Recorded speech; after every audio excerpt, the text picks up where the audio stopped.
Okay, we'll call the meeting to order. It's 6:30. Oh, thank goodness. Establish the quorum. Laura? Here. Brandon? Here. Eyes? Here. Marissa? Here. Kim? Here. Laura? Here. Do we have any announcements this evening?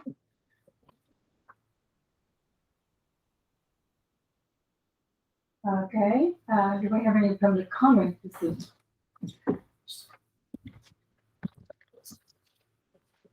No public comments. No public comment.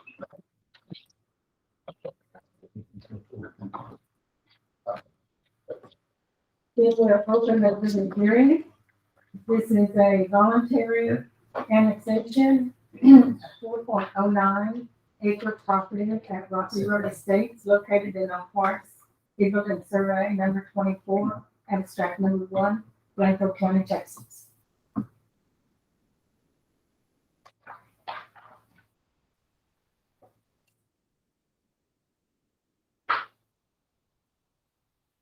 I'm sorry, go ahead, Neil. I'm here now. You want to speak to the, open the public hearing? Yeah, sure. You are going to microphone right there. Yeah, that's fine. We'll talk here. So tonight's a public hearing for an annexation. There won't be any action taken other than hearing public comment. Essentially, it is lot 2 of the Rocky Road subdivision. It's next to the junior high. It's about 4.5 acres. You remember about 7 or 8 months ago, maybe 6 months ago, there was a plat called Rocky Road Estates, which was lot 1 and lot 2. This is the lot 2. The reason why we're not ready to actually move on it is because we, the owner, developer, Colin McNett, and I will meet next week and discuss what he actually wants to do on the property. On the microphone, you can or not?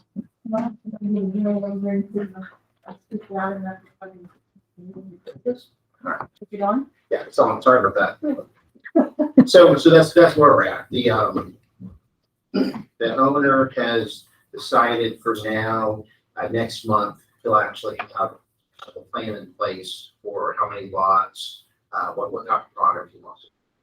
And so there's some discussion on whether he's going to ask for a different zoning than what was normally. If you look at the map, the only thing that was around there, of course, was GUI, which is government, which is junior high, but it would most likely to be R2. But he may want to consider some other options. So at that point, then we'll come to next month. Okay. No action. So we'll move on to close the public hearing. And let's open the regular meeting.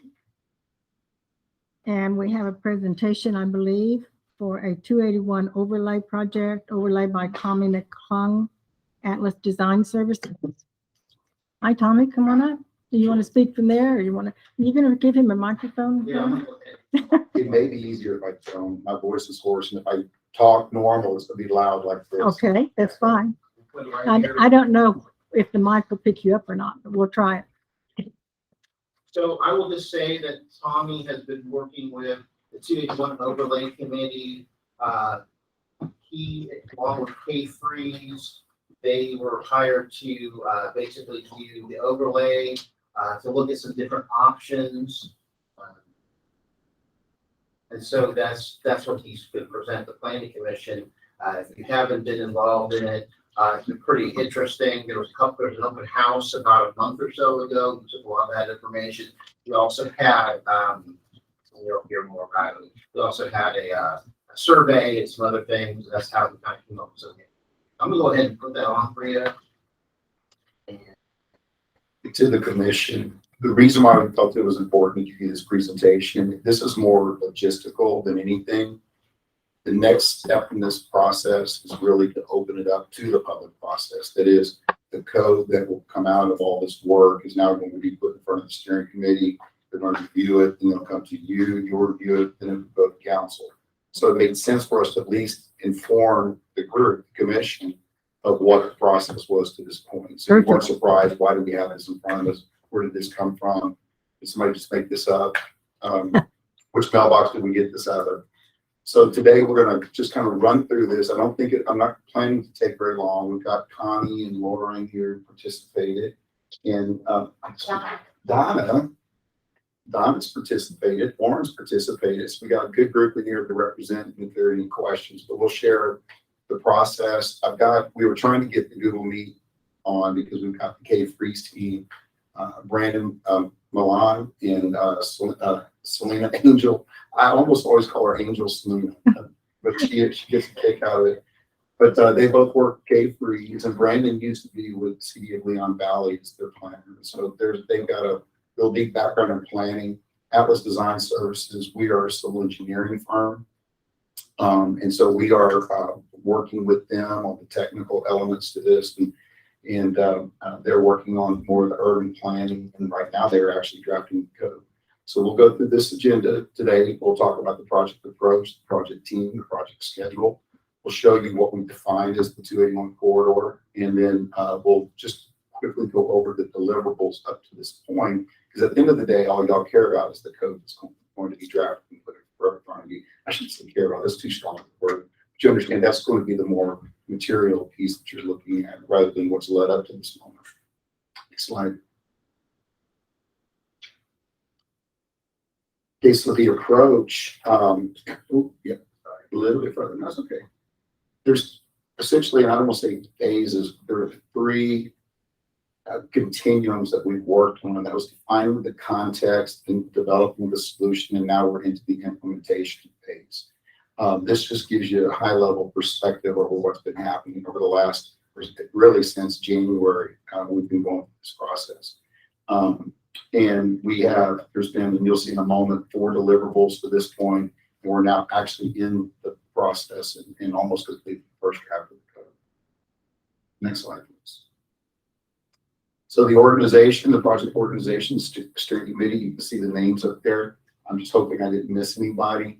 And then you can see where Warren and myself and Brandon, Jonathan, Selena's not up there. I knew I was mentioning Selena, I missed you, sorry. The Selena should be up there, and you can just see this is more structural again. It's just to give you an idea that there's been a lot of people participating in this process. Next slide. The schedule of events to this point, you can see we started back in January, and we went through this kickoff process of establishing, what are the expectations of the and I think the expectations shifted over a while. They kind of moved and meandered a bit. And we got down to the point where we needed to write the code. We want public input. So we went through this existing conditions, establishing the vision, which was around best practices. We had the community. We did an online survey. By the way, there was 360 some odd participants in the survey, which is pretty impressive. I think Kyle said in one of their city councils, and they had significantly less than a percentage basis participate. So it was pretty impressive. Then we did a community forum, which was really well done. It was an interactive process. We'll see one of the outputs to that where folks showed up at the gym of the Hills, and they were able to go in and say, this is what we'd like to see in each of these planning zones, or character zones is what we call them. And again, where you can see that line vertical in September is where we're at. So at the point of really getting the code into the public process of making sure everybody's in alignment with what the language is within the code. Did you get any feedback on that meeting where the citizens came in and actually went through that area? We got, when I mentioned the 4 deliverables, and we'll show in a minute what they are, there's pretty significant, and they're actually really well done. The primary author of those was Selena, and she did a really outstanding job of capturing, really putting it in a graphical context. So those documents are out there with the steering committee, and they're available to review, as you move up, and we'll talk about what each one of those are. But they are available, and they're at this point, they're public. So 281, the corridor itself, we defined it for the parameters. As you jump into this, you don't want to just keep chasing rabbits. So we defined it as the 5-mile segment extending through to the ETJ on the north, ETJ on the south, and approximately 1,000, 500 feet on one side, 500 feet on the other, so it's 1,000 feet across. And it was just looking at that area, that corridor, and then we went into a process of defining what those characters might look like. What we went in and did some we did a lot of traveling up and down and looking at the corridor and defining what each of those, what the different zones within the character zones within that corridor would be. Next slide. So the deliverables, let's pause here for a moment. You've heard me mention this now a couple of times. The 4 key deliverables that have been presented at this point to the steering committee is the existing conditions analysis. And this is where we've looked at what's out there in the corridor. This is what it is and what it looks like. Best practices manual. This is just taking some of the elements, the development elements of the corridor and stating best practices that our experts, in this particular case, Kate Rees, have seen across the urban planning landscape. And then we went into the survey results, which were the ones I said online, and then the community forum, so that each of those have a separate document that's available for review at any time. So these next 4 slides are really just snippets of each one of those deliverables, so you can take a look at the existing conditions analysis. This is the contents. This is what's available in that. We identified essentially 4 zones within the 281 corridor. 2 of those zones have a 2A and a 3A. And I think, I'm trying to remember, I think we have a graph here in a second. We'll go into each of the zones. But the existing conditions talks about each one of those and developments that are currently in place along that 281 corridor. Next slide, Mark. This is how we ultimately identified them. I pulled the one where one of the things that we asked for, and this was more of, honestly, I was pushing for this because I've lived in cities where they've given names, community names to each of the character zones. And you think of the heights, you can think of different things in Houston, if you're familiar with there, Austin and others. And so we were toying with that idea and we put it in front of the community.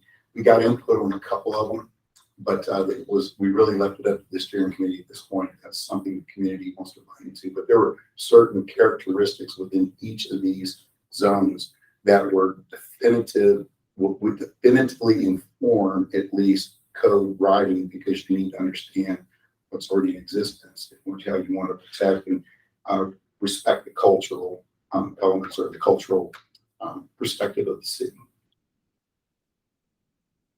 The survey results, this is really, we had 3 sections to it. It was who are the folks at Blanco, and if any of y'all took that survey, it was, we talked about it, we kind of chuckled about it, because initially the survey was very blah, it was like an engineer wrote it, and then an urban planner took it and ran with it, and it was actually a lot of fun. I laughed with Brandon because I said, I think this might be the first survey I actually read from start to finish because of the questions were so entertaining, candidly, but effectively we put it into these buckets, and then I went through it and I took all the results and all the different graphs that are part of this, and I just thematically put this up there and presented to the steering committee. This is what folks said. One of the more important points that we took away that we talked about a lot was it did come out that with better design in place, the 281 corridor can reflect Blanco's character. It was very poignant. It wasn't. And I remember all the different discussions we had around it. It was just saying, hey, we probably have to just do this better. So that was an interesting piece. Next slide. This is too small for me to even read or try to read. And Selena, what we did was take all the different inputs and blow it up a little bit. You can see the percentages there. These are the responses within each of those zones. And you can see where now we've blown up the zone 2A and 2B and 3A and 3B. Within each of those, the citizens were able to come in and pick up a picture of the type of development or type of residential property or whatever and say, this is what I would like to see here. And those percentages represent the answers within each of those buckets. If you just look at the matrix from left to right, this wasn't intended to be materially deep. Again, I just wanted to present to Planning and Zoning Commission today that this process has been unfolding. It's coming to a head. Y'all are going to need to look at code. You should at least understand how we've got to this point. If you want to read the other documents, again, they're more than available. They are public, and we can certainly get them to you all, the steering committee. And so next steps, this is why we're all here tonight and why I'm here, is that this Thursday, we'll have the first draft of the code to the steering committee. They'll get their process looking at it. Is this an alignment, or are we on the same page now presenting it to the Planning and Zoning Commission? And we'll go through planning and zoning, and we're putting some parameters on this in terms of time, because the project itself doesn't have enough bandwidth, if you will, to go back and forth, back and forth, back and forth. But we want to be able to get it in front of everyone and then let the process unfold, so that each governing body has a chance to take a look at it. And so by November, I don't know why that's here twice, maybe I wanted to really emphasize that. I don't know why. Anyway, by November, we'll start iterating on council feedback, and y'all will have your chance within that process in October to get feedback, and we'll keep iterating and iterating and iterating until we get through that November period. And these are the principal folks that have played a part in the project. And Jonathan is my partner, and I've mentioned Brandon and Selena's name quite a bit. And Jonathan is a civil engineer. He does a lot of utility planning and transportation planning. So he's helping some info with that. So that is where we're at. And the commission, the steering committee, has their opportunity to punch holes and things. Y'all reach us. Any questions? Warren, could you send that to us, this slide, this presentation, and I can share it with all the commissioners? Absolutely, and if it's okay, we can probably put it on our website as well. Okay, just making sure. Yeah, I just got it this afternoon, so we'll go ahead and send it to you, and then I'll give it to the mayor to post. Perfect. Yeah, yes, ma'am. Good. Thank you very much for coming You're more than before us. welcome. Just didn't want to be surprised. Well, we need to show up at your meetings too. So Mm. if we show up at your meetings, we'll never be surprised. And some folks have shown up here. I've recognized a lot of faces. Thank you, sir. Thank you You're very more much. than welcome. Thank you for having us. Does anyone have any questions before we move on? I didn't ask the commissioners, but okay.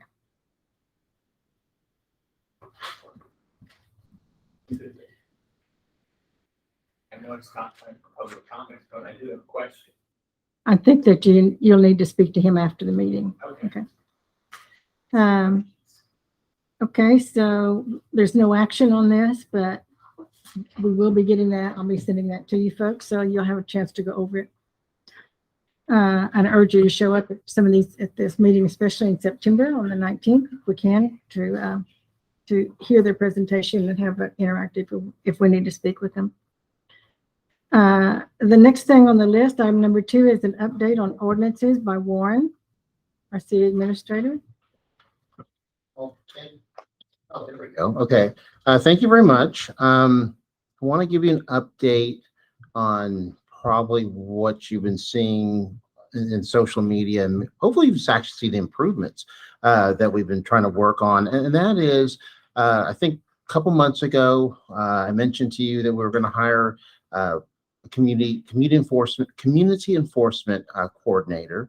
And Jonathan Wheeler, who I think you met last month, he is working towards his code enforcement officer certification. He just passed a portion of it, and now he's one in training. But we've been working with him, and he's been looking at just different things. So what we've been updating and looking at is pulling down bandit signs, really looking at just compliance, overall compliance when it comes to getting rid of the streamer signs, flag signs, anything, replacing that with things like sandwich board signs and things that are actually in your UDC.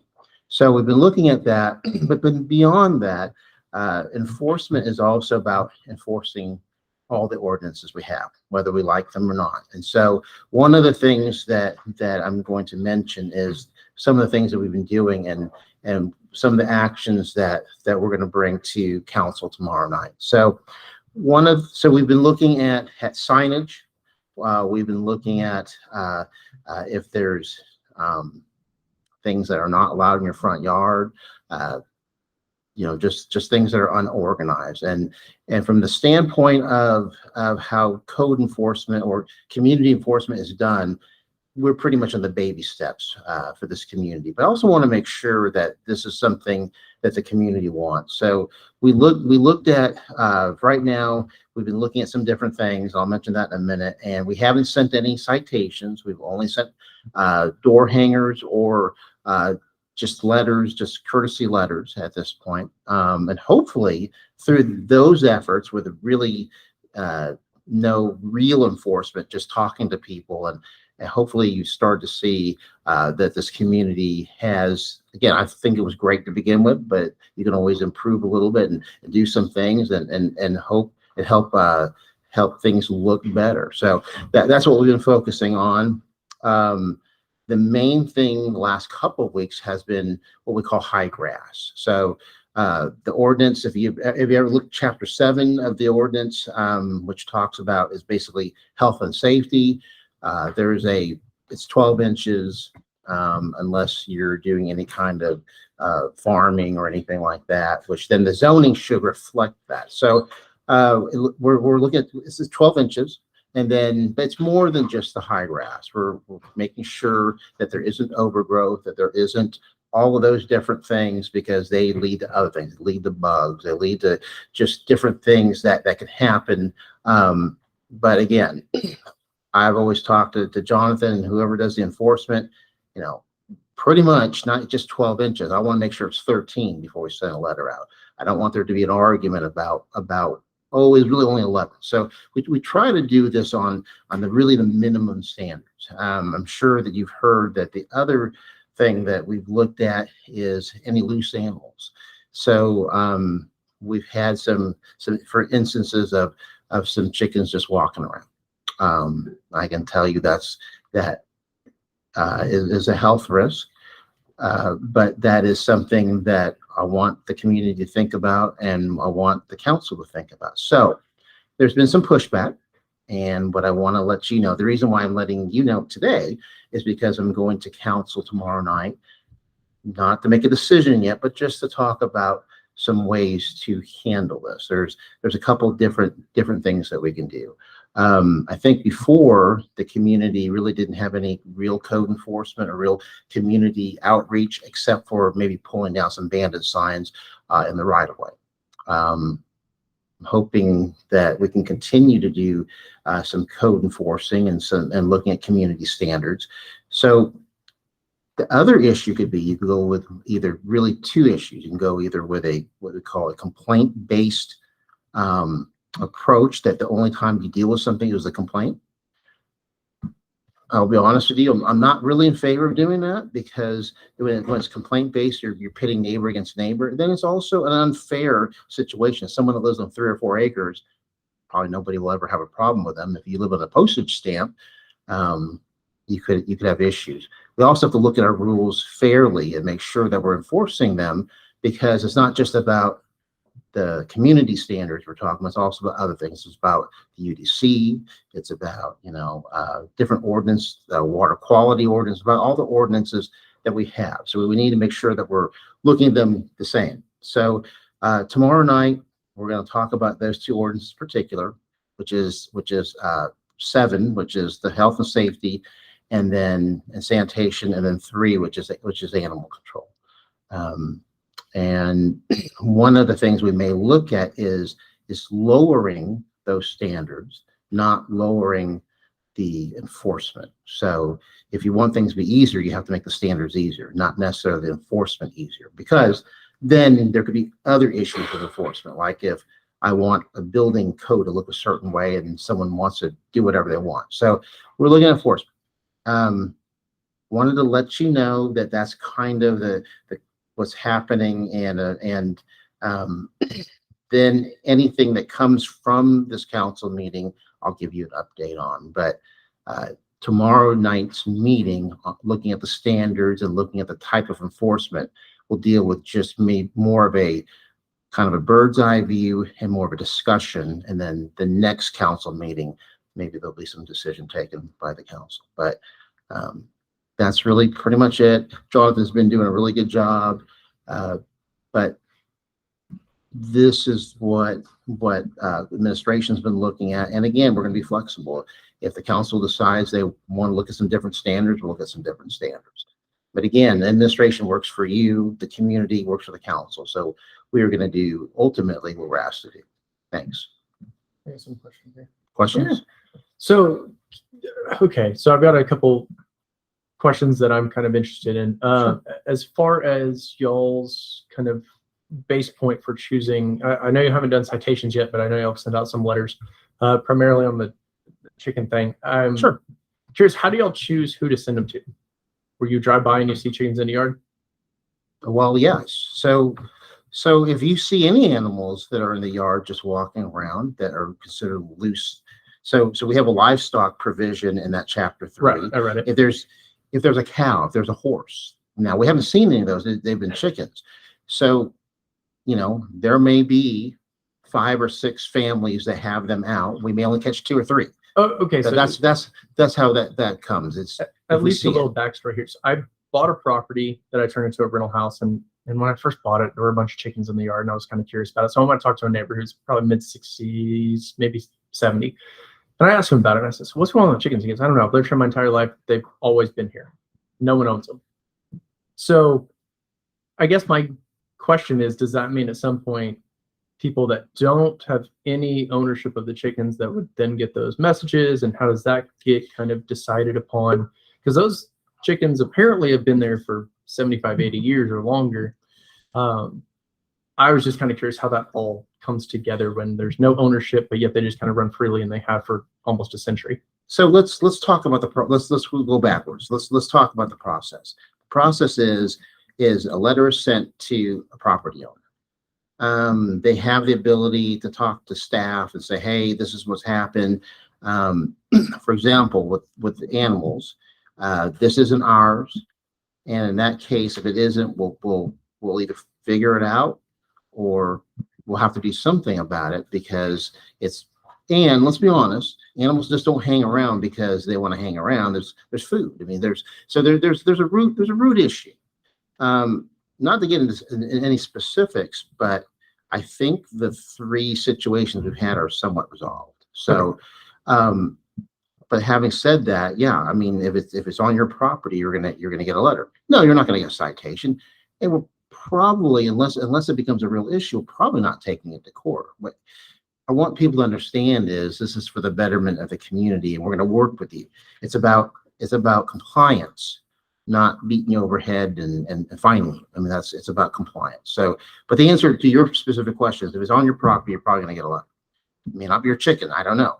It may be. I mean, if they roam, they roam. But the problem specifically with chickens is they can have disease.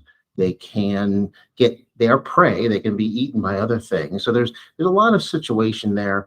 Again, I think the big thing is everybody should take a deep breath, realize that we're going to work with you.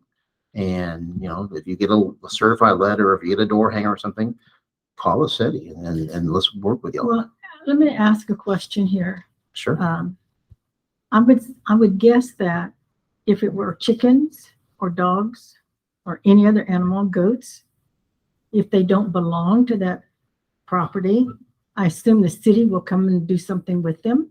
If not, why would you even give a citation? I mean, why would you give a notice? I mean, do you want people to call to tell you, well, you want us to shoot these animals? I mean, what will happen because they don't belong to anyone? So we haven't. First of all, let me say this. When it comes to, let's start with dogs. We don't have a holding facility for the dog. The few times that we've actually had to take in a stray dog, because again, we don't have a holding facility that's down. It will cost the city about $200 a night to house the dog. So we don't have a housing facility for dogs. I know that we don't have a housing facility for chickens, again, or any animal, because we don't have a kennel. So the idea is to try now. If it keeps persisting, I don't know. We're probably not going to take it away. We're hoping to, again, we're trying to work with compliance. But the question here is going to be, it doesn't belong to him. So what is he supposed to do with these animals, whatever animal it happens to be? Well, and the answer is, okay, let's put it this way. If the chickens or anything's hanging out, then there's some responsibility. Then there's some reason why they're still there. Are you feeding them? Even if they were feral cats or feral chickens, there's some root cause here. Let's look at the root cause. What will we actually do? I don't know, because we haven't come across that. Mostly people have already complied. There was a particular case where someone had a chicken and they said it wasn't there. We found out it was their brother. So again, we're going to look at the root cause. Do I have all the answers? No, we don't have all the answers, but we are looking at trying to improve the community. Yes. Well, that's what I was gonna say, if no one owns a chicken, wouldn't that then be an animal control activity to where we could partner either with the county or nonprofit or something, particularly when it comes to the dogs, to be able to get the dog off the street versus just taking it maybe to the vet and paying $200. Aren't there nonprofits and things like that in the county that would take those? Well, we're looking at that, but what we have done in the past with dogs is we've actually taken them to the vet and we've held them for a day or two. And then what happens is when someone finally claims them, then they're given that bill if we can collect it. Yeah, if we can collect it, and they've usually paid it. As far as the chickens, no, we haven't specifically dealt with that. And there's really not that many of those issues. There's only been 2 or 3 of those issues, maybe 3 of those issues in the last few weeks. The chickens wouldn't be a big issue because, they can go in the Sunday afternoon pot. We're done with them, but. So there's nothing do that with against having somebody chickens. There's an ordinance. It's an ordinance. If you don't like the ordinance, then you need to change the ordinance. But there's an actual ordinance that says that the chickens and any livestock can't be loose. They have to be constrained. So there's nothing against having it. It's against letting them walk around. Yes, ma'am.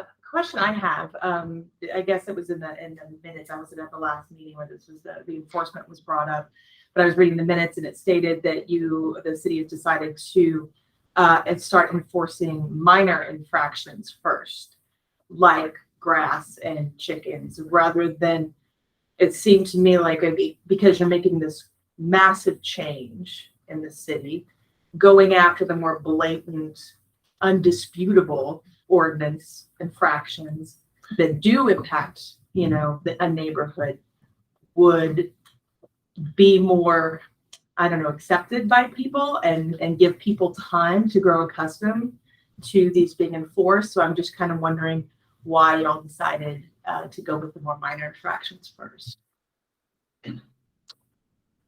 So, right, we were looking at, well, we have to start somewhere. You have to start with. But why not with things that are actually affecting neighborhoods?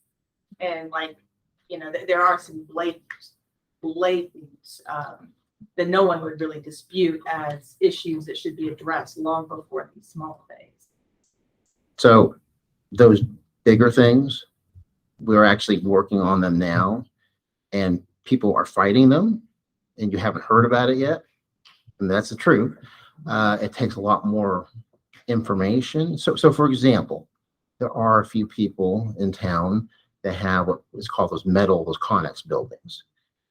Things that have been established for a long, long time are harder to deal with. Mm-hmm. So the answer is we're dealing with both, but you're seeing the actual, I guess you want to call them smaller, but there's more of them. So there's more issues of actual, and again, it's not just some of these smaller things. We've also already, if you've driven around, cleaned up a lot of things, a lot of signs taken down. There's just a lot of just normal run-of-the-mill stuff, banner signs, just garbage that people just leave on their doorstep. We're getting people to clean up. It's just about self-responsibility. And I get there's a lot of frustration. And if the council and the community say they just can't handle it, then I guess we'll have to try another approach. But this has actually been a relatively soft approach compared to some cities, compared to the city I came from. So I want to work with people. And I don't know if I answered your question, but we try to do the smaller things first. But we are working on the bigger things too. Yes, ma'am. The only thing I noticed is that that person's being called several different things, so if we could sort of figure out what Okay. they're gonna be called, and Sure. like, sort of community officer, I think sort of nicer than a community officer, but Okay. because we probably need a definition for that person. We can do that. UDC. We can do that. You bet. Yes, ma'am. I just wanted to clarify the loose livestock ordinance. Go ahead. So livestock can be in, like, loose inside the fenced yard, Yes, but it can't be loose if you don't have a fence. that's correct. And so it talks about, if you look at section 3, it talks about like constraint, they have to be constrained. So they can be loose in, now, for example, if you have a goat or a cow or something in your backyard and it's not constrained, it's fine.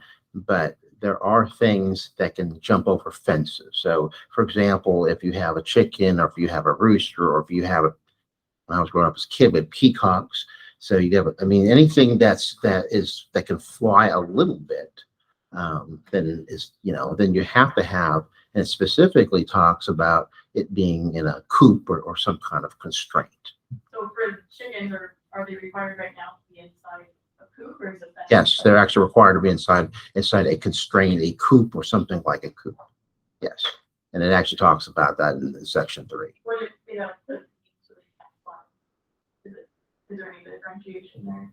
Well, I guess the really simple answer is, if you see them outside, not constrained, and not in the backyard, then there was a problem. So again, I mean, if you actually specifically look what it talks about, it actually talks about being in a coop, and then there's some other discussions about they only have 3 per home. We're not going to worry about that. What we're trying to do is make sure that we don't have loose animals running around. We haven't even touched, whether there's, X amount of animals in each home. Some communities have worried about that. We haven't really looked at that. We've just looked at whether things are clean and orderly. Do you know where it talks about the coop specifically? I will have to, I'm not looking at it now. I'll have to. Because I used to have chickens. And Sure. They were loose in my fenced yard and they never jumped over, so I know that was a little bit. Well, I think your point is basically if they're where they're supposed to be, you're not going to worry about it. I mean, the thing is, we're not going to, okay, so the other thing is if the community officer is only looking at things from the right of way. I'm going to let you know, a licensed code enforcement officer in the state of Texas can actually go on private property. But wherever I've been, whether it's here or Sealy, I've always asked my officers not to go on private property, just from what you can see from the street, from the right of way or an alley. So, for example, if you have unconstrained chickens or anything in your backyard, they never come out, we won't know. You could have 10 when you're only supposed to have, I think, 4, and we won't know. Now, maybe your neighbors will, if it stinks, but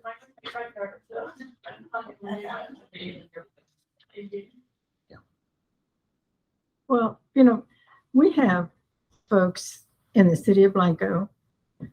I wasn't born and raised here, but my husband was. So I live with a country boy. So I understand the anger that's coming from these people. And it's really, in my mind, blown totally out of proportion. Our code enforcement person hasn't given citations.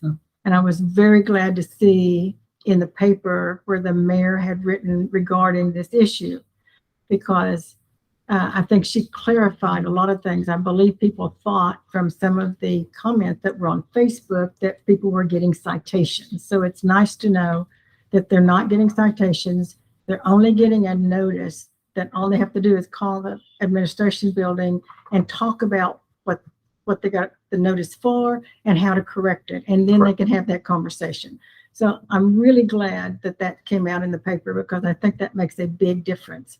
And people are laughing because it's chickens. It could just as well have been a pit bulldog. It could have Sure. been just as well been a herd of goats. And I mean, these things are important to talk about. And you brought up the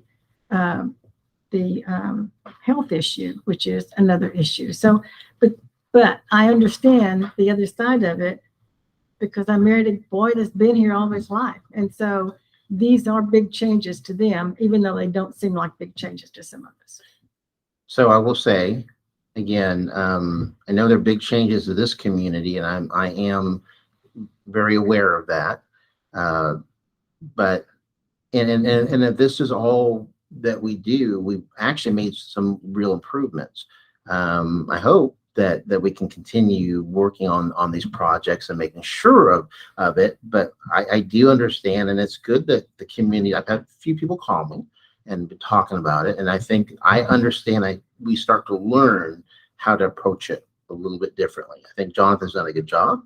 But we will continue to work for the community and really approach it in a way that's going to be respectful of people. And I think that's what I'll say. Yeah, and it doesn't negate the fact that we need to do this. It needs to happen. do. And so we have to do it. And Jonathan has really taken a lot of heat. And so thank you, Jonathan, for what you do. Do we have anyone else that wants to speak?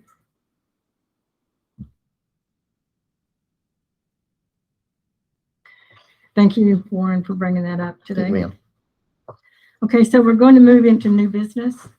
And I sent you all the minutes earlier.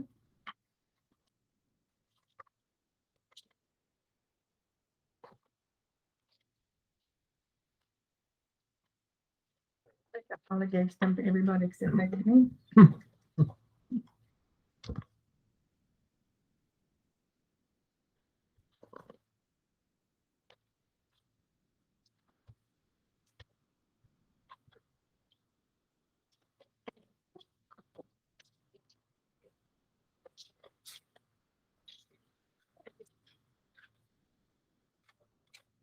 Let me see if I have my minutes here in front of me. Here we go.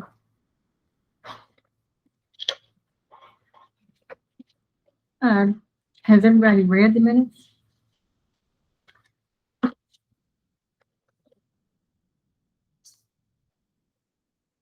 everybody read the minutes? Do I hear a motion on the minute? I motion to approve the minutes last week, or last month, excuse me. Do I have a second? Second.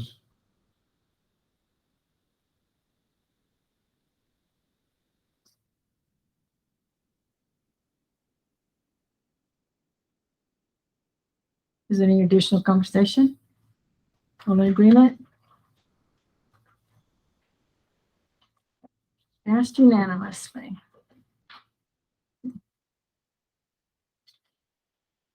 Okay, so since and item number 2, since we did not have the annexation, that item number 2 will be tabled Yes, ma'am. until next meeting. So folks, we're down to what I thought would probably take us the longest this evening. And we can spend as much time on this as you want tonight, because we're going to discuss the UDC update items.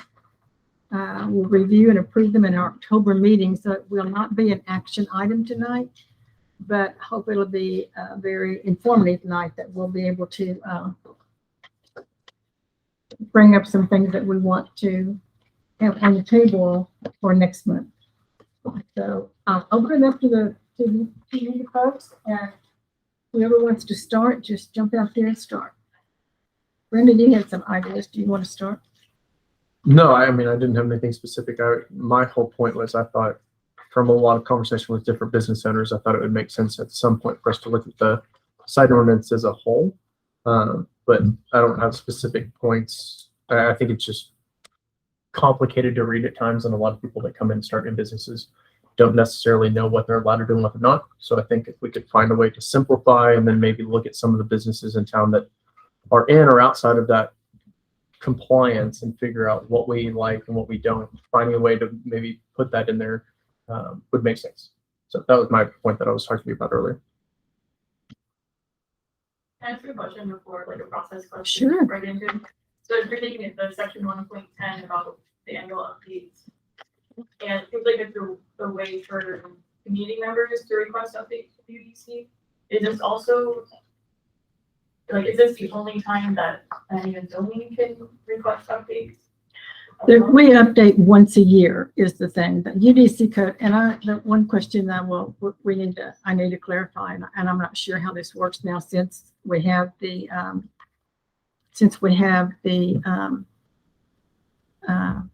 codified version. I Right. don't know when it gets updated, and so we'll have to find that out because the UDC code that we put in place last year still is not in the UDC code.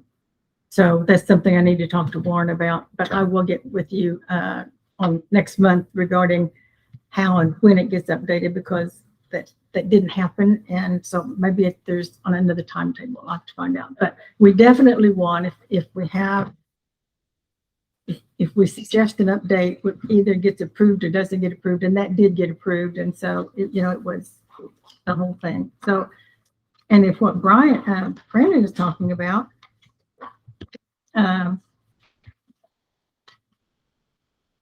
we can look at anything and everything that the commissioners want to look at. And the UDC code is very in-depth. You can see this. And it's all little tabs and little notes that says, look at such and such a code or such and such a section.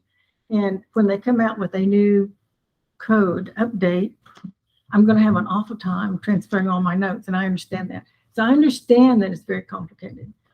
But y'all have to remember that the UDC code is really the rules and regulations for the city. And so I'm sure open to simplifying them, but when you go through here, I'm sure you've read it more times than I have, maybe, although I've read it a lot. But as you go through here, you're going to find that you can't just go to a subject area and say, I just want to look at, for instance, annexation. I mean, there are annexations in several places in here. And so you have to pull that together. So we really need to think about, if we're going to simplify it, that perhaps we have a summary on the front that says these issues are in these sections of the code. Because when you try to say, I want to take this out of this section, it's really in that section for a reason, because it applies not only to annexation, it also would apply to plats, which also applies to, we could go on and on and on. So it's kind of like a spaghetti thing that's all in there. So I am all for having a summary that would perhaps link a lot of this together, but to try to quote unquote simplify it, I think is going to be a difficult part in my mind. Sorry, let me clarify what I was saying. So most of the changes that we've tried to make in here have been taking out sentences, adding in some verbiage, changing a word or two. The point that I'm trying to make is, speaking with a lot of different business owners, sometimes it's hard for them to wrap their minds around certain rules versus other.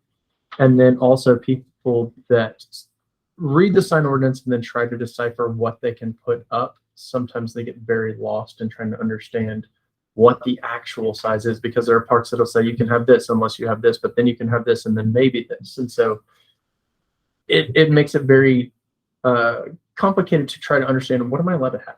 And so, yes, I get what you're saying about how one chapter is then redefined on another chapter, and it does get very complicated when you're trying to figure out the rules of one thing, because you got to look at 3 different chapters for it.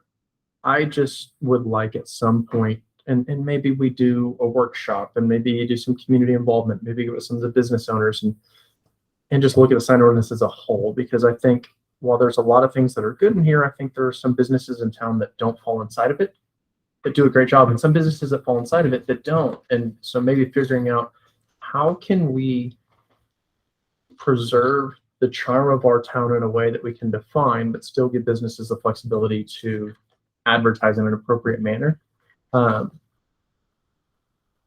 I think there's a lot of things that are great in here and a lot of things that are missed. And I just would like for us to put attention towards it at some point. Yeah, I think, as someone that's, ran a business successfully for several years and moving to Blanco, trying to start another business, I just held my hands up and said, nah, not right now. And I went back to teaching because it is very difficult.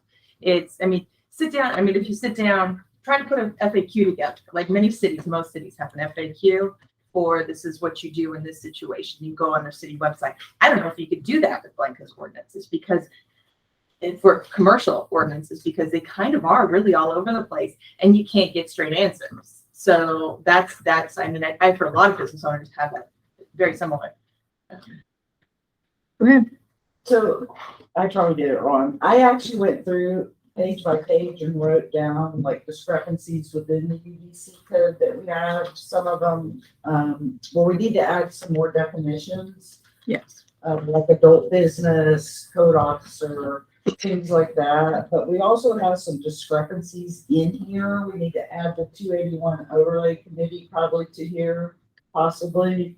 And also, like, y'all were saying too, consistency. I notice unless it's a law, we have a lot of things that say it'll be mailed in 11 days, 10 days, 50 days, 20 days, depending on what the item is. So I do think that we need to bring consistency to day timing. So it's also easier on the Warren staff.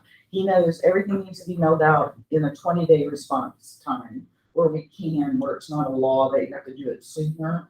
I think that would benefit. And then what I noticed is the recent ordinance that we passed for the vape shop has 750 feet.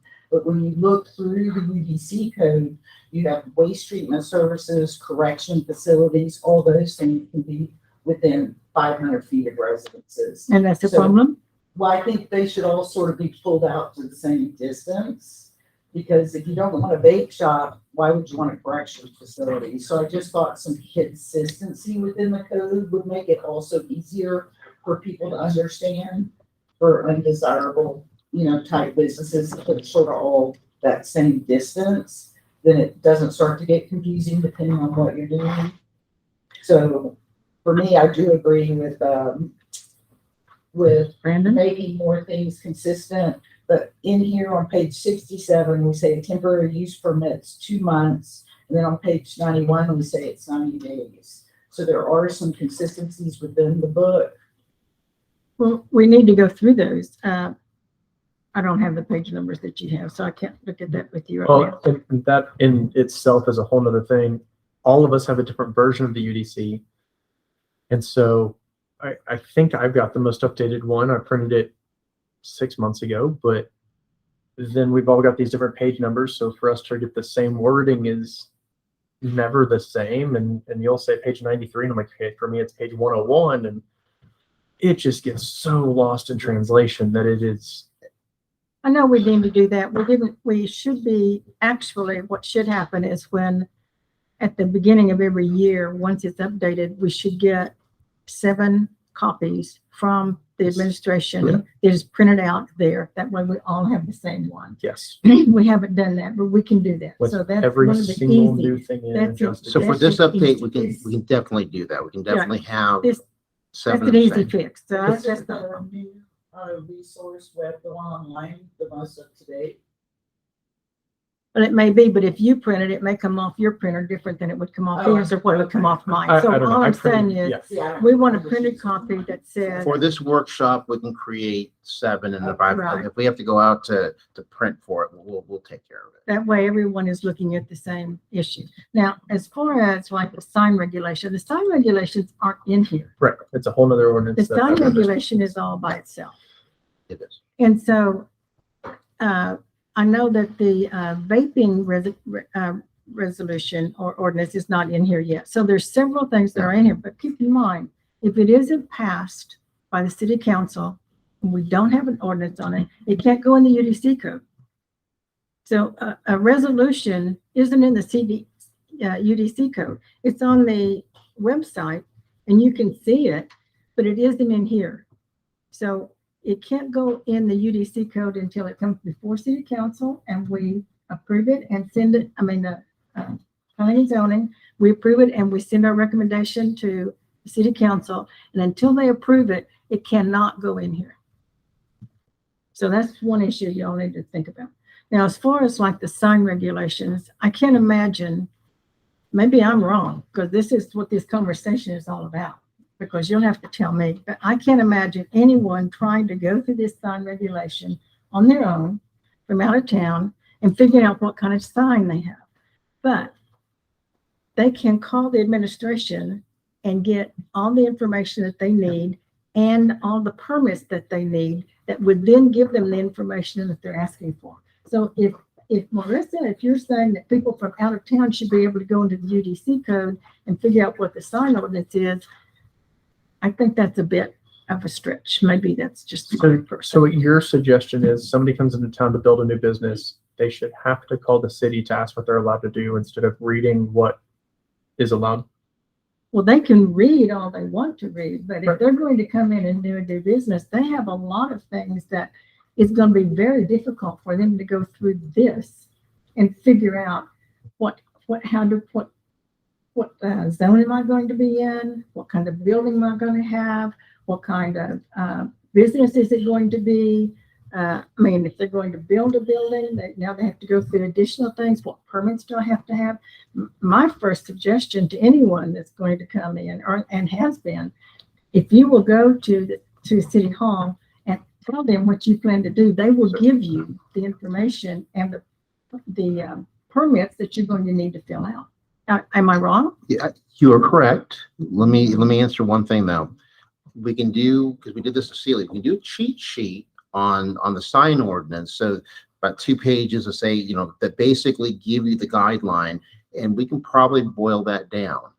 You can't do that with the UDC. There's nobody talented enough to break down the UDC to a cheat sheet, but we can do that. I can look to do that for the sign. But on the back of the sign ordinance, there's kind of that. But if you read that, you get a vague understanding of it, and then you read the sign ordinance, and it kind of cancels out some things that are on the cheat sheet. We'll have to look at it. I mean, I don't know. I've probably read it 10 times, and I'm Okay. still confused on what X business is allowed to do. And that was kind of part of my point of saying, let's look at it. I just moved here last year, so you maybe you can now, but last year you could not call and get a good answer out of the city what was required. I couldn't even get them to tell me what I was zoned. They said, you need to look at the map. And I mean, it was a struggle for every question that we called. Now, I'm assuming it's changed now because Warren. I think it's changed. Yeah, but I Yeah. haven't called, but last year you could not call and get a straight answer. I mean, someone new would need to go in, set an appointment and sit I mean- with Warren, but just a call, you won't. But no offense to you, Warren, but as a business owner, I'm making it's kind of one of those things, I want to be able to look at what's actually there. Not that I don't think you're wonderful, of course. No, but you're Right, talking I get about, it. you've got to have wanna that make ability to decisions. decipher. It shouldn't require hiring a lawyer necessarily. Well, if you were going, you're talking about the same thing. If you want to know about a code in the state of Texas, you can go to the Texas law book and you can look it up. Sure. But it's very difficult. For me, as a layperson, it's difficult to go in there. This is not going to be easy. No one said it was. No, but this is the most difficult place I've ever tried to start a business, I'll say that. From a running business standpoint, if I'm trying to figure out what I can do, I'm probably going to go read this and try to figure it out. Good. And if Most you can- business owners are not going to call and be like, all right, let me try to get a meeting with Warren and try to ask him. And then he's going to say, well, let me find out. I mean, But if most you people had will- questions, if you had questions, would you not call him, or would you sit back and say, "Oh, I have a question on that. I don't understand." I mean, I'm not trying to. I'm just trying to ask you, if you read this and you got the information that you wanted to get, but you had questions on it, what would you do? Would you I call? would him? turn to my lawyer and be like, here's what I think this says. What are your And you thoughts? wouldn't call the city No, hall? most business owners aren't thinking about it from that. Most people will look at it and be like, okay, I think I understand this right. What do you think? And the lawyer will say, yeah, you're right. And they'll go with it. And I think that's where we kind of have a bit of an issue. So one of the things we're going to need to do, and it's taking a lot of time to get to it, usually it's a bigger staff, is we need to get back to having pre-application meetings, pre-development meetings. Absolutely. Because that will, in a sense, will kind of cut down on some of the frustration and the issues. I do want to, just so you can chew on it, and I'll send this to you in an email. There are 3 specific things administration is going to want to look at. And again, it's quality of life. One of them is just a cleanup item. Currently, right now, for parkland dedication, if you have 50 lots, you're required to dedicate half an acre, or basically one to 100. So for every 100 lots, there's going to be 1 acre. We do this in Sealy. I'd like to see if planning commission and then later on council will look at 1.8 per 100. So 1.8 acres of dedication. Maybe that's something that you're not interested in, but that's just something that I'm going to bring up. And then the fee in lieu of, I think, is $300. And we're going to look at a number that's maybe a little bit higher than that. And the reason is 2 reasons. Number one, specifically, parkland or areas or at least green space are important for feeling good and actually having a little area for yourself. And then the other thing is, out in the ETJ, in the extraterritorial jurisdiction, we really can't control, we have platting, we really can't control density because that is in effect zoning. But if we require certain things like parkland, we require things like drainage, and we start really looking that holistically, then maybe we can control a little bit what's around us. And that's one issue. Cleanup issue, I have a really hard time reviewing plats at final plat if there's no title report. A title report will give you the history of it, the acreage, if there's minerals, if there's easements, if there's things like that. The fact that it doesn't say anywhere that they have to submit a title report's crazy. In fact, we could prove something, and it could be Loris's property, but it could be somebody else that actually platted it for him, and we wouldn't know without a title. So that's the reason for a title report. That's just a real cleanup item. And then the other issue that a resident called me about, and I didn't realize this until I actually read it, because sometimes I think about the old ordinance I was looking at. Building lines. So a side building line in most of the districts, in the R3 and the R4, is a 5-foot building line.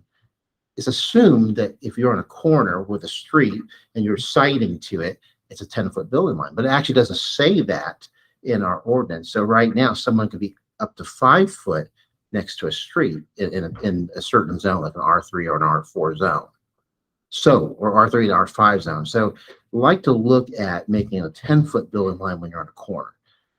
Those are just public. Now, it does specifically say that you have to have a visibility triangle, but these are just little public safety issues as I'm driving around, I'm thinking, and again, that may be something you as a commission say now or not necessary, but that's something I'm going to bring up, those 3 items. So.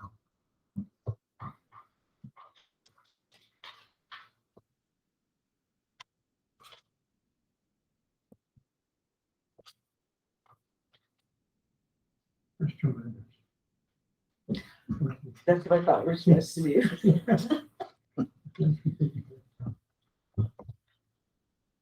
I mean, the UDC that is posted on the website of the city has 317 pages. Yeah, is it our job to read these 317 Yes, pages? Yes, that's what I understand. Absolutely. And be familiar with them. So I read that about 7 or 8 times last year, and then I came in and did exactly what she did and brought in all these things. We're like changing and changing the definition and deleting thing. And The and, if, and, or but party in here doesn't bother me. I mean, we can change it. When we find it, we can change it. But that is not what we should be concentrating on. We should be concentrating on exactly what you're saying, how to make it more clear, how to define if there's differences, that we can look at those and we can discuss them and we can come to an agreement on what we should be. And that's the recommendation that we would all approve and send to city council. But the and, or, if, and buts, we had that last year. We did it the year before. If it's in there, let's do it. But let's not concentrate on that. That's not what this is about.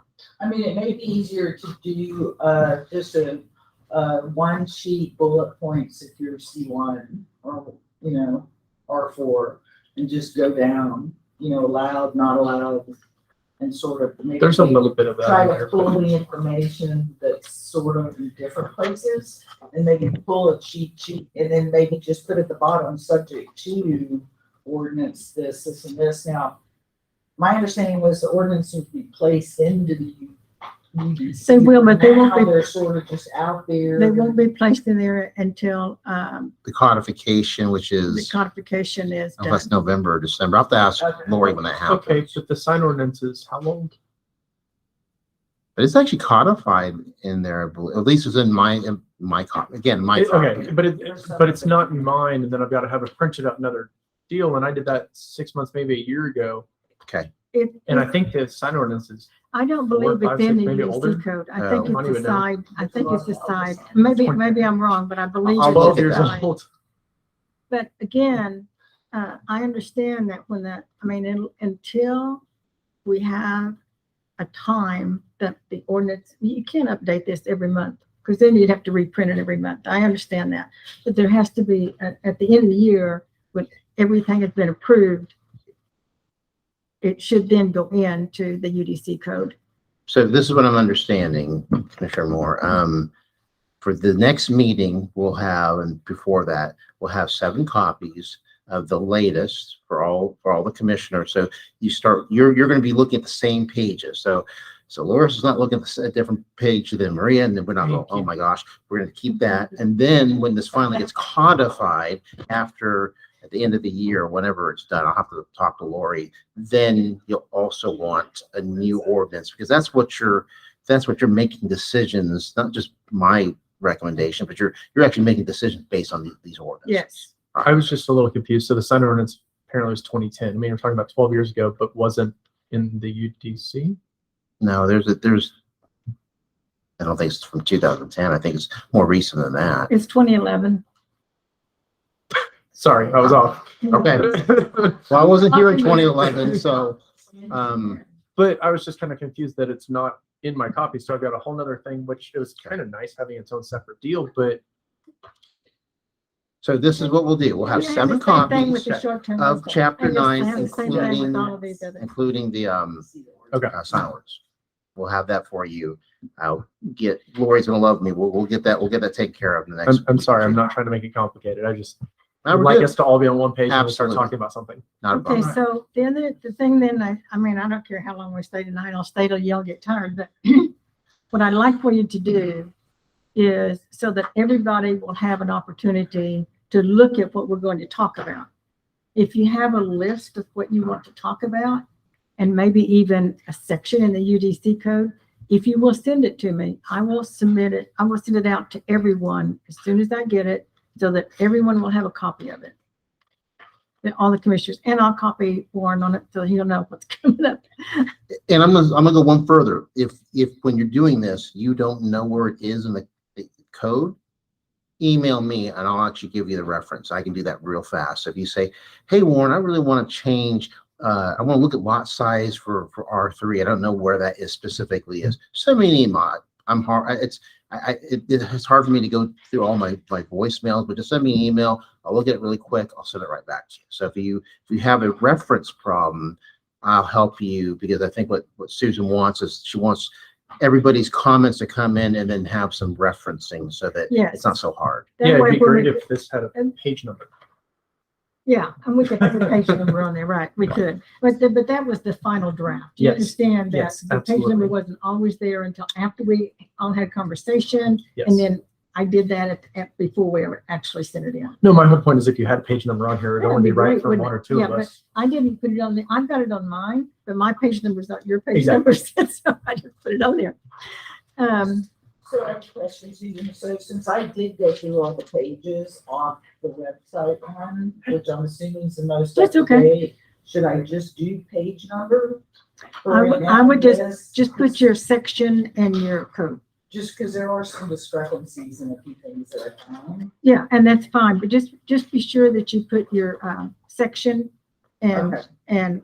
like section 1.4, 1 or 3 or whatever it happens to be, or 3B or whatever. If you do that, then it really doesn't matter what page numbers we all have. We'll have it when we come back to maybe before, we can go pick it up from the city hall if they can get it printed. Yeah. But at least if you have that, and you don't have to put it in any format. I'm not asking you to put it in this format. If you just put it on a piece of paper and write down what you're looking at and put the chapter and verse in there, then when you send that to me, I will send it out to everyone. Then if you come back 2 days later and you find 3 more, send them to me and I'll send them back out. And so when we come back in October, we'll all have the same documentation and we'll have had a chance to look up and be able to discuss it with some integrity. I found the sign ordinance. It's not in the UDC. Right. It's in the, but it is in the code of ordinances. It's Right. Chapter 9, section 1. Yeah. Okay. Yeah, it just refers to. Belongs or? Yeah, I've got a note in here. I'm not quite sure where it is now, right off the top, but yeah, it's in there. We see also. Ordinance. Those signs.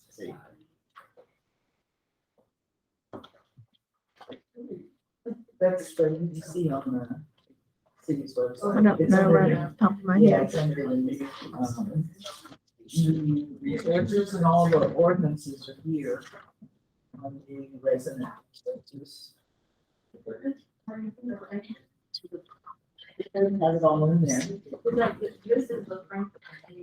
And When I went in there, it didn't have everything.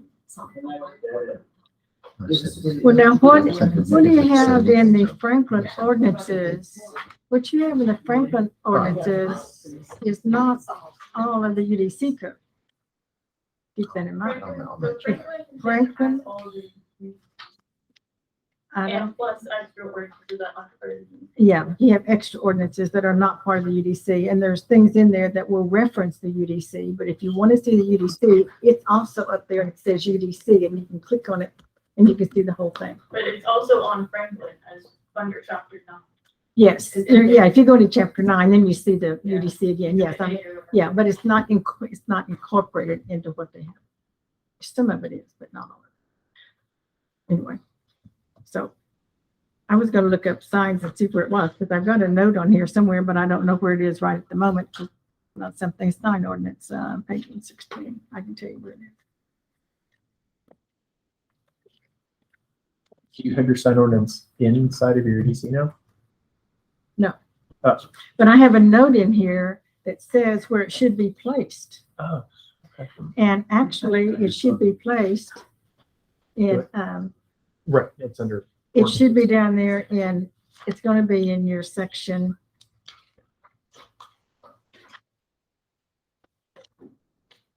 It'd be in section 3.7. And it should be right after, well, it says sign permit, 3.78. And that says sign permit, and what I put out there at the side of it was see sign ordinance 211-392, which is the ordinance. So that's section 3.78. It's where it should be slid in when it goes in. So I was reminded by a council member that we had, before I got here, paid for someone to redo all of our forms. And it was Matt with Simple City. And they had a couple workshops with us, and we have one more with him, but I did send it to council. So I will send you these as well. So as business owners, Brandon, if you're looking at it, let me know as you guys look through these new forms if they're more helpful. I think they are. Okay. And again, I sometimes, because I've been in this so long, I don't see it from the outside. I don't actually try to, if I actually try to pull a permit using the form, would it make sense to me? So from that standpoint, that's something that I don't. So when I send this to you, take a look at that from a business standpoint and say, okay, does this make more sense? I'm not saying it's gonna, the whole thing will come to you, but maybe it'll help you in reviewing that. And if that was on, and I think we ought to look at it, but if that was on the website, and I don't know all the pros and cons about putting that out on the website, which is kind of what I'm a little shaky on. I don't know that we want every piece of paper that we have on the website. I think that we need, and I don't know how that goes, but there are some things that people need to ask for. And we do need to go back to where you have the conference with the businesses when they come into town. It's in the UDC code that you're supposed to be doing that anyway. You just haven't had the people there to do that. But the UDC code says when a business comes in, you're supposed to have a conference with It does say that. and let them know exactly, answer any of their questions and give them all the information they're supposed to have. So that is not being done at this time, but it is in here that that's what's supposed to be done, which would alleviate a lot of things that you're talking about. Sure, but I'm also skeptical about the growth of the next 3 years, giving Warren the time to do that and do everything else. Just out of fairness. Well, if he's going to approve a plat, I surely hope that he's done a conference with that person. If he's Okay. going to give Yeah. somebody a permit. And we I have so surely far hope been that able he's to do done a that. conference with that person. Can we always do that? I don't know, but we've been able to keep up with it so far. My only point is I think a lot of growth is coming. Fortunately, unfortunately, whatever side you're wanting to be on, but I think his time's going to be tied up a lot as things change. Then perhaps he needs to talk to city council about adding somebody in the administration office. I Once mean, I again, don't city know needs that money, answer, but so that's, it's but cart that's, horse. and I don't think I know he's have- doing great. I don't think you have 10 people come in for a permit every day. No, we When don't. I look at your permits, that's not what happens. I mean, we'll look, first of all, we'll look at what you're doing with the UDC. We'll look at the comments that you have and what we need to do. And then obviously that's a budget issue. So that wouldn't get resolved till the next budget year, which is October 1st of next year. So we may look at some things like that, but for now, this will help me if we, make the UDC changes that you want and get that approved by council. And then we'll see where we're at next year. Okay, so, but just my last word to y'all, we're not in this to look at and if or but problems in there. We're in there to say, is there a problem? Is there a discrepancy? Is there something that we feel like we need to address and do an ordinance on that will eventually go into UDC because it isn't addressed? And you have to look at the Franklin list also, because there's many things in the Franklin list that is not in here. And so, and they're newer things. This is the roadmap, but it isn't everything that happens in the city. So, but whatever y'all bring to us, we'll just be prepared for a long evening. And maybe even we'll have to have a workshop after that, but I'm just saying that will be our start. And so bring it on. If you send it all to me, I'll make sure everybody gets copies of everything that comes in. Now, does anybody else want to just bring anything up tonight to discuss with? I just think if we're talking about big picture items, but big portions of ordinances, workshops are great because it gives the community a voice to talk about their thoughts. And we can skew it in the appropriate manner for the community as a whole. Well, we have to have a public hearing on it, right? Yes. Yeah, we have to have Yes, a you public do. hearing on it, but I would like to have it after we've had some conversation about what we want. At a public hearing, could people come in with their ideas and then it go into our discussion for what could be changed? Well, a workshop can. If y'all want a workshop, we can do a workshop. I would really like the input of people that are experiencing, the UDC and because we all have different operations, different ways, we exist in this town and we don't necessarily understand what someone is dealing with as far as their frustrations or their way of doing business. So I think a workshop would be really helpful to hear from people. Okay, so let's get all of your ideas to me and then I'll get back to you. I think we at least need to look at the ideas that we come up with, and then we can have a workshop and add to or take away from that before we have to actually approve it and send it to city council. Is that all right with everybody? Do y'all agree to that or not? Do we have to, I think we don't have to have it in by October 1st. Last time we got it in November. Is that a problem? I think that's fine. I think as you gather this information from the group, I will look at the calendar because if we're going to also put a workshop in and have a public hearing, then I think we need to have a calendar. So I'm going to put together a calendar for you guys to kind of look at and say, okay, because, we are starting to run out of time. We're in the middle of September. So if we want to get this done by the middle of November, we'll need to start working on this. Yeah, we've always tried to get it to you in October. UDC Sure. code says we have to have it to you by December, but we've never waited until December. So, Right. but we've always tried to get it to you before that because you have to have time to look at it. But it looks too. like what you're looking at now is a little more extensive than what you've looked at Yes, before. So absolutely.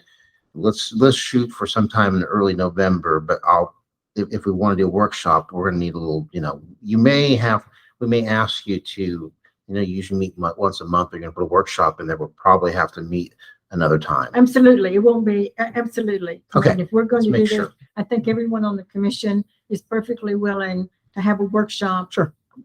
but first we have to get some ideas in here before we just go out there. And I would keep it on a Monday because you're already used to coming on a Monday. But you can do whatever you want. Would it be better though, if you're gonna do that, is just have, citizens submit ideas, that we get the ideas in writing, because how would you keep up with all of the conversation of what everybody wants in this workshop if it's not somehow organized, it's written down? Otherwise, it's just gonna be a lot of people talking and it'll be hard to gather, you know what I'm saying, that information from those people that would potentially. I have an idea. During the workshop, I will get the city secretary to be here because I don't take very good notes, but I'll make sure that there's both of us here, that we listen to people. I think people from the outside, residents, interested business owners, it's really hard people don't have time to email or call me and say, hey, this is what I think. I think it'd be easier for them just to show up. That's my opinion. So we have a workshop. I make sure there's somebody here taking better notes than me. And we make sure that we do a professional job of incorporating all that. I agree. I agree with you totally. I think that if any, and I tell people that citizens that ask me, why didn't this happen? I always ask them, were you at the meeting? Did you give any input? We want more public input. And so the workshop is great. You know, I mean, I'm all for that. I just don't, I mean, we can have more than that throughout the year if y'all want it. All you have to do is tell me, we can work that out. I'm retired, so whatever day you want to come in, I'm available. I think too what's helpful, and I don't know if your team does this, but because you do receive the calls, they would just make a list of those questions at the beginning for, say, 60 days, they would be able to quickly formulate an FAQ for a large portion of those people that call, because you may find, you know, over the 60 days, we had 40 calls about a permit, or we had, you know, 25 calls on how to get the water hooked up, or, you know, for a simple new resident, new business FAQ, which may help eliminate the simple calls. We can track the calls. You're right. We can work on What that. are they asking, or what is their questions within the UDC that they're struggling with, that they're trying just to read it and then potentially call in to get the answer, which could potentially be helpful. Okay. That's a great question. I mean, that's a great thought. Yeah, absolutely. Yeah. Anything else, commissioners? Okay. I'll make a motion to adjourn. Okay, Brandon? I'm going to look at paper now. That work for you?